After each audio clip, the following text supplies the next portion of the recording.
My name is Dr. Catherine Romano, and I spent 3 years building the most sophisticated operational integration system in corporate America.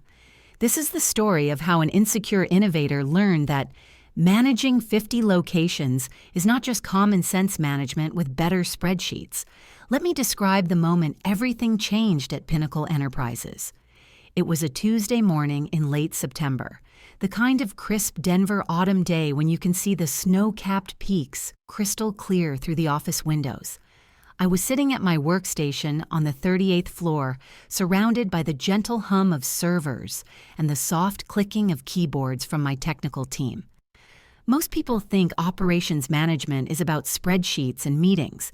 They imagine corporate executives shuffling papers and sending emails about quarterly targets. But real operations work happens in the spaces between the obvious. I built something at Pinnacle that had never existed before in multi-location management, a living, breathing nervous system for a corporation. 50 locations across 12 states, 847,000 operational transactions monthly, 12,000 employee interactions daily, all connected through what I called the Integrated Response Network. While other companies treated their locations like separate islands that occasionally shared resources, I designed something completely different. An interconnected web where information flowed instantly, where problems were detected before they became crises, where solutions developed at one location could be deployed across the entire network within hours. The technical architecture lived across 4 wall-mounted displays in my office, real-time dashboards showing payroll synchronization that prevented errors from cascading across multiple sites, predictive maintenance algorithms that spotted equipment failures weeks before they would impact operations, communication protocols that could route emergency responses through the most qualified teams regardless of geographic location, compliance monitoring that ensured we met regulatory requirements across 12 different state jurisdictions simultaneously. But the most important item on my desk was a small brass paperweight shaped like a mechanical gear. Engraved on the side were 3 words: "Every part matters." It was salvaged from the machinery at Walsh Family Manufacturing, my father's business that collapsed during my senior year of college. Dad spent 28 years building precision manufacturing equipment in suburban Cleveland. He employed 63 families making components for automotive suppliers across the Midwest. The craftsmanship was extraordinary, the quality unmatched, the customer relationships built on decades of trust. But brilliant craftsmanship could not overcome operational chaos. Dad never implemented systematic coordination between production scheduling and inventory management. He never built communication protocols that prevented minor delays from cascading into major delivery failures. When automotive suppliers started demanding just-in-time delivery coordination across multiple vendors, Walsh Family Manufacturing could not adapt their operational structure quickly enough. The collapse took 6 months. Missed delivery deadlines led to contract cancellations. Production coordination failures created inventory disasters. Communication breakdowns prevented crisis responses until problems became irreversible. 63 families lost their jobs not because of market forces or economic downturns, but because operational excellence requires systematic architecture that Dad never understood. His final words to me were simple: complex businesses need complex systems to survive. That moral imperative guided every operational protocol I wrote at Pinnacle. When our multi-location payroll systems detected potential errors, I programmed safeguards that prevented mistakes from affecting employees at other locations. When our facilities management algorithms identified equipment problems, I built coordination networks that shared resources and expertise across our entire operational footprint. The result was something unprecedented in multi-location management: massive operational efficiency with perfect crisis prevention, 847,000 transactions monthly, while protecting rather than endangering 12,000 employee families. But apparently, systematic excellence was not simple enough for the new leadership. Enter Marcus Webb, our new Chief Operations Officer, hired directly from a regional restaurant chain with a mandate to streamline Pinnacle's operational complexity. Marcus arrived with the supreme confidence of someone who had never managed 50 locations, but was certain he understood operations better than the systems architects who actually built the infrastructure. He was the kind of operational ego who spoke in management platitudes about common sense solutions and practical efficiency and the art of keeping things simple. Marcus genuinely believed that systematic integration was just over-engineering that prevented real operational genius from expressing itself. I knew we were in trouble during his first operations meeting when he referred to my crisis prevention protocols as unnecessary complexity and called systematic coordination procedures bureaucratic obstacles that prevented efficient management from achieving maximum productivity. But the real warning sign came when Marcus started questioning the architectural foundations of our operational systems. Why did we need such elaborate communication networks? Could we not simply eliminate redundant approval processes that slowed down basic operations? Was there really no way to simplify our crisis management for more practical efficiency? I tried to explain the reality of modern multi-location operations. Systematic integration is not bureaucratic over-engineering. It is continuous coordination of interdependent processes that change thousands of times per day across 50 different locations. The complexity he wanted to eliminate was not obstacles to efficiency. It was the architectural framework that prevented operational failures from cascading into company-ending disasters. Marcus listened with the patient condescension of someone who had heard this type of over-complicated thinking before. He nodded and took notes and assured me that he understood the importance of operational coordination. Then he went back to his office and started developing what he called the Practical Operations Initiative. The signs were everywhere, but I was too focused on actual operational performance to see the political maneuvering. Marcus started bringing in external consultants to evaluate our systematic procedures. He hired efficiency experts from competing firms to review our crisis management protocols. He scheduled one-on-one meetings with my operational team to discuss their career opportunities in a more streamlined management environment. And then came the Corporate Operations Conference that would change everything. Picture this scene. The Denver Convention Center, the industry's most prestigious gathering. 400 operations professionals, multi-location managers, efficiency consultants, and corporate executives. The annual event where operational leaders present breakthrough innovations and establish industry best practices. I was scheduled to present my systematic integration research. 3 years of work demonstrating how architectural coordination could prevent operational chaos while maximizing efficiency across complex multi-location structures. This was groundbreaking methodology that could transform how the entire industry approached corporate infrastructure. But Marcus had other plans. He convinced the conference organizers to let him present what he called the Practical Operations Philosophy, a revolutionary approach to multi-location management that combined systematic efficiency with common sense solutions to unlock unprecedented operational simplicity. I sat in the audience watching Marcus present my architectural innovations as his own intellectual breakthrough. My crisis prevention protocols, my systematic coordination networks, my multi-location integration frameworks, all of it repackaged as Marcus's practical operations philosophy. But the intellectual theft was just the beginning. Marcus clicked to a slide titled Organizational Simplification and began explaining how Pinnacle was transitioning beyond complex systematic approaches toward genuine operational innovation. He announced that I would be moving to technical maintenance because my over-engineering focus on complex procedures rather than simple solutions lacked the practical sense required for effective operations management. Technical maintenance. 3 years of revolutionary systematic architecture dismissed as overcomplication in front of the entire operations management industry.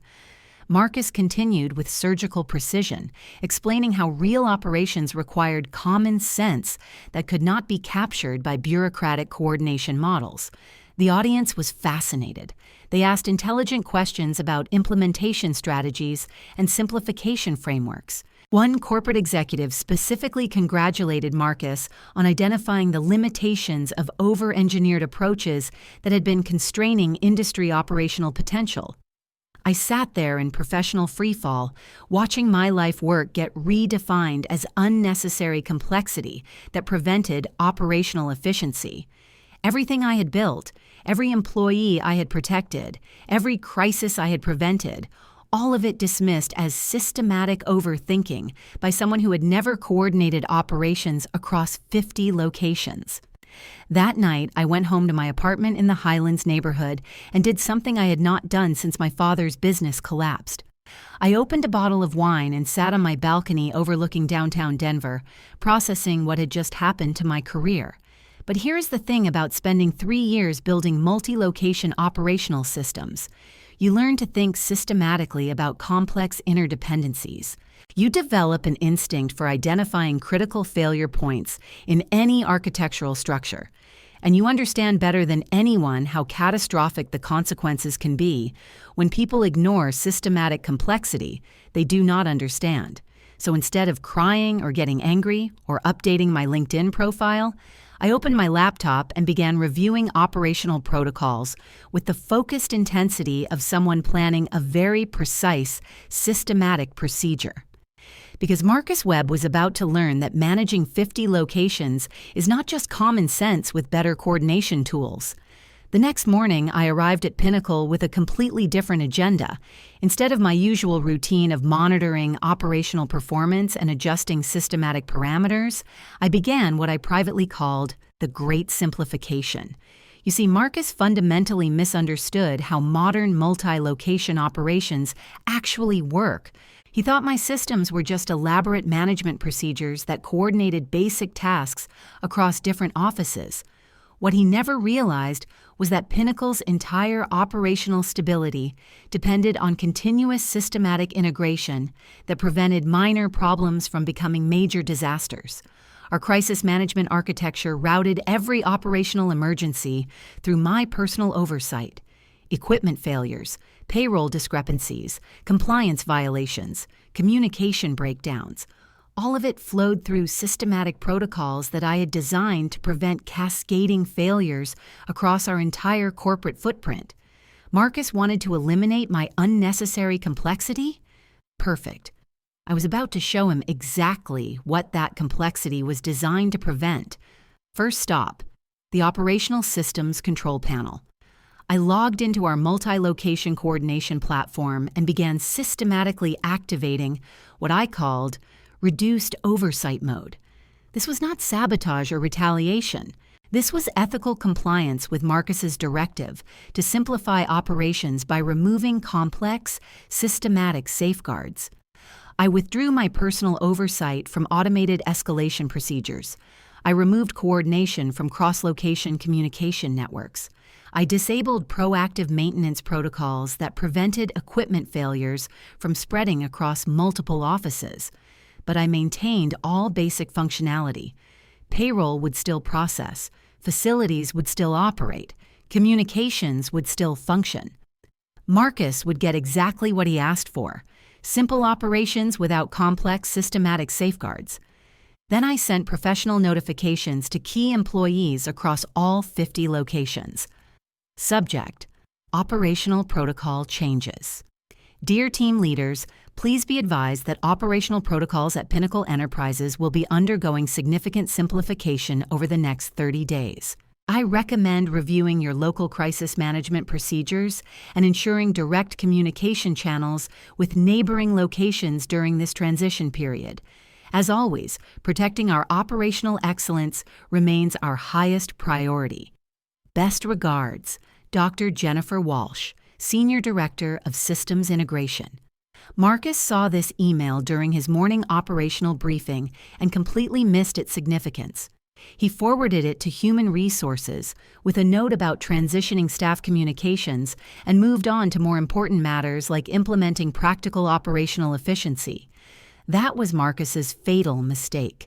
He thought operations management was about common sense and practical efficiency. He never understood that it was about systematic architecture, crisis prevention, and continuous coordination that could not be replaced by management instincts. The collapse began exactly 31 days later. Monday morning, 5:45 a.m. The first problems appeared as Marcus's simplified procedures immediately conflicted with my systematic architecture. Without my oversight, the basic operational systems could not adapt to unexpected situations, creating minor inefficiencies across multiple locations. Tuesday brought the first cascade failures. Payroll errors affected multiple locations simultaneously as coordination systems failed to prevent mistakes from spreading. Facilities maintenance issues in Phoenix created problems in Denver and Seattle as resource-sharing networks could not coordinate responses. Marcus assigned his efficiency team to handle these complications. They explained that Pinnacle was transitioning to streamlined operational procedures managed by practical professionals with superior management sense. The problems multiplied. Individual location managers could not coordinate responses to multi-location issues. Communication networks failed to route crisis information to appropriate response teams. Basic operational tasks became complicated disasters without systematic safeguards. Wednesday, the regulatory complications began. Marcus's simplified procedures conflicted with compliance requirements in 3 states, triggering investigations into operational violations. Without systematic coordination, individual locations could not maintain regulatory standards that required multi-location integration. Our compliance monitoring systems detected violations but could not route corrections through simplified procedures that had eliminated systematic oversight. State labor departments wanted immediate explanations about payroll coordination failures. OSHA investigators questioned facilities' safety protocols that no longer shared resources across locations. Thursday brought the operational avalanche. Payroll failures affected 12 locations simultaneously, as simplified procedures could not prevent errors from cascading across our entire system. Facilities equipment broke down without predictive maintenance networks that had been eliminated as unnecessary complexity. Communication systems crashed during peak operational periods as coordination protocols failed under basic operational stress. Marcus held emergency meetings with location managers to explain what he called temporary coordination challenges. He was confident that his practical team could resolve these operational issues once individual locations understood simplified procedures that eliminated bureaucratic complexity. Friday afternoon, all 50 locations experienced operational failures simultaneously as systematic architecture completely collapsed under the weight of uncoordinated crisis management. We were facing company-wide paralysis affecting 12,000 employees who could not access payroll, could not coordinate facilities repairs, and could not communicate crisis responses across locations. That weekend, Marcus tried to reach me 37 times. I was at my apartment reviewing job offers from multi-location companies across the country. Every major operational firm wanted to hire the architect of the operations matrix. Every call went to voicemail. Every voicemail was more desperate than the last. Marcus explaining that this was a systems malfunction that required immediate systematic correction. Marcus offering unlimited resources to fix what he called temporary coordination issues. Marcus promising to restructure the operations team with whatever complexity I thought necessary. By Monday morning, Marcus was facing board inquiry about operational catastrophe, employee relations investigation into payroll failures, and personal liability for creating working conditions that violated state labor regulations across 12 jurisdictions. That was when he stormed into the emergency board meeting. The setting was Pinnacle's executive conference room, 38th floor, with the Rocky Mountains spread out below us like a systematic diagram. Sarah Chen, our board member and former operations executive, was explaining to corporate investors how Marcus's simplification procedures had created operational chaos across all 50 locations. I was calmly reviewing my systematic reconstruction documents when Marcus burst through the conference room doors with the frantic energy of someone whose world was disintegrating in real time. "Jennifer," he said, breathing hard from running across the building, "you sabotaged basic operations. You destroyed this company to prove some point about complex systems." I looked up from my architectural models and touched the brass gear paperweight on the conference table.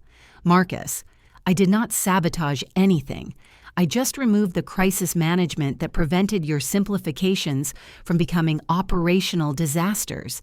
Marcus stepped closer to the table with desperate aggression. "Your systems were over-engineered bureaucracy. I liberated our operations from unnecessary complexity that prevented real efficiency." "Over-engineered?" I stood up and faced him directly across the conference table. "Marcus, my systems processed 847,000 operational transactions monthly while preventing cascading failures across 50 locations. Your simplifications eliminated the systematic integration that protected 12,000 employees from exactly this kind of operational chaos. You presented my crisis prevention architecture as your operational philosophy, then dismantled the safeguards that made it work. But I did not sabotage operations, Marcus. I simplified them.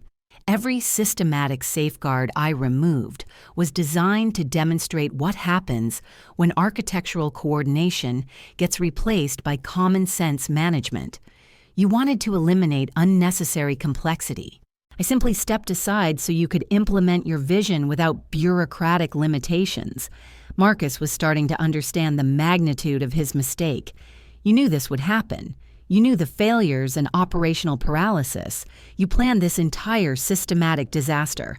I planned compliance with operational reality that protects companies from exactly this kind of management negligence.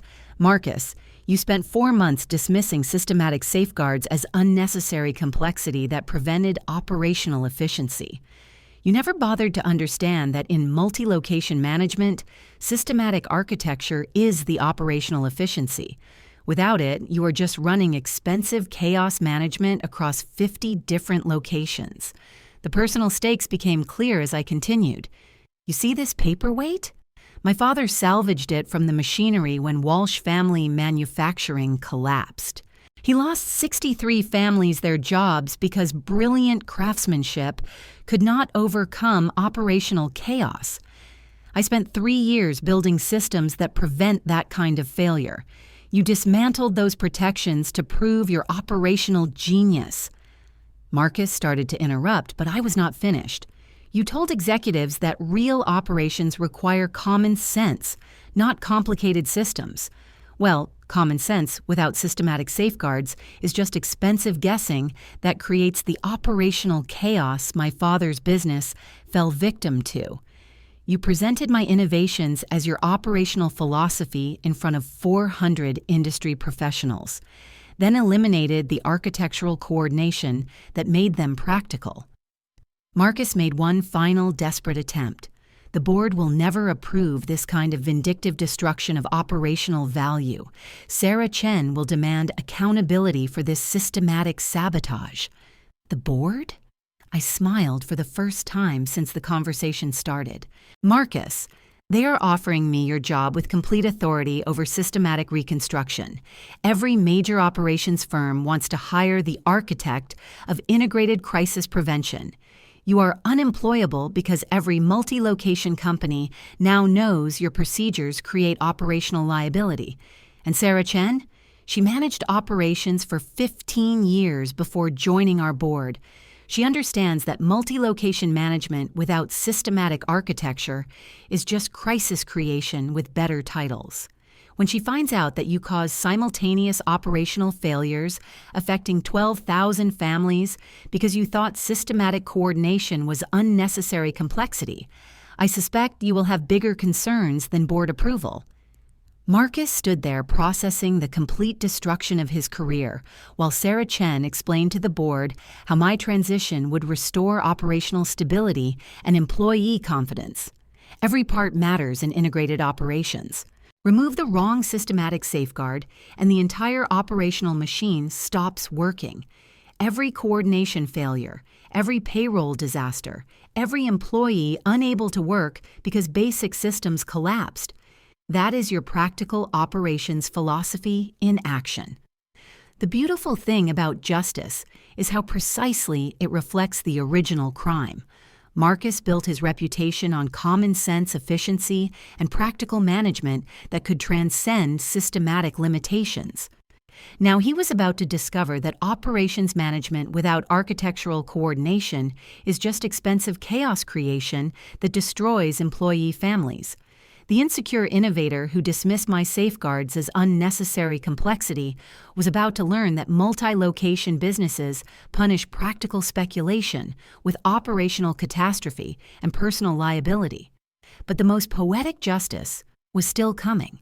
You see, my operational record at Pinnacle was now being studied across the industry as the gold standard for multi-location crisis prevention.